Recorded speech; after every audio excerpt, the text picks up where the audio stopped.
Captain என்ன captain ஒரு யோசனையா இருக்கீங்க? ஒன்னும் இல்லடா விஜய், இந்த வாரம் டோர்னமெண்ட் இருக்குதுல்ல, அதை பத்தி தான் யோசிச்சுன்னு இருக்கேன். இது வரைக்கும் நம்ம டீம் 45 டோர்னமெண்ட் போயிது. ஒரு டோர்னமெண்ட்ல கூட ஃபர்ஸ்ட் ரவுண்ட் தாண்டினது கிடையாது. இது 46வது டோர்னமெண்ட். இந்த டோர்னமெண்ட்லயாவது வின் பண்ணுவோமா இல்ல வின் பண்ண மாட்டோமா அப்படின்னு ஒரே யோசனையா இருக்குது. போன வாரம் டோர்னமெண்ட்ல ஒரு டீம் அச்சானுங்க போற அடி 2 நாள் நான் தூங்கலடா விஜய். இந்த வாட்டி கான்பிடென்ட் ஆகுறேன்டா. ஃபர்ஸ்ட் ரவுண்ட் தாண்டிட்டோம், கண்டிப்பா கப் வச்சிருவோம் நம்ம. எப்படி கேப்டன் எவ்வளவு கான்பிடென்டா இருக்கீங்க? நம்ம டீம் பத்தி தெரிஞ்சுமா எவ்வளவு கான்பிடென்டா இருக்கீங்க?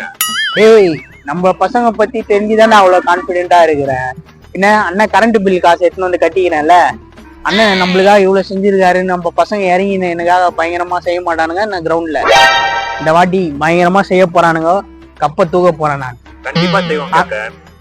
டேய், ஆனா ஒரு விஷயம்டா, 11 ஒழுங்கா செட் பண்றேன். அப்புறம் அவன் வரல இவன் வரலாம் சொல்லின்னு இருக்காது. ஐயோ கேப்டன், லெவல்ஸ் ஞாபகம் வருது. எல்லாம் ஓகே.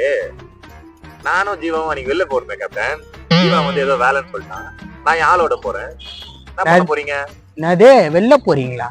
டேய், கரண்ட் பில்லு காசு எடுத்துன்னு உங்களுக்கு டோர்னமெண்ட் கட்டினுக்கிறேன். இப்போ நான் வரல நீ வரலன்னு சொல்லுங்கிறீங்க.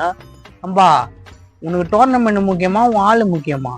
இது வரைக்கும் எந்த டோர்னமெண்ட்லயாவது நீ ஒரு மேட்சாவது ஒழுங்கா ஆடிக்கிறியா? உனக்கு தொடர்ந்து எத்தனை வாய்ப்பு கொடுத்துக்கிற அண்ணன். அண்ணனை பத்தி கொஞ்சமா நினைப்பு இருக்கா உனக்கு? ஏன் முடிவு பண்ணிக்கப்பா, லவ் முக்கியமா இல்ல டோர்னமெண்ட் முக்கியமான்ட்டு? கேப்டன், இதுல என்ன முடிவு பண்றதுக்கு இருக்கு? எனக்கு எப்பவுமே லவ் தான் முக்கியம். சரி நல்லா இருடா, நல்லா இருக்கு.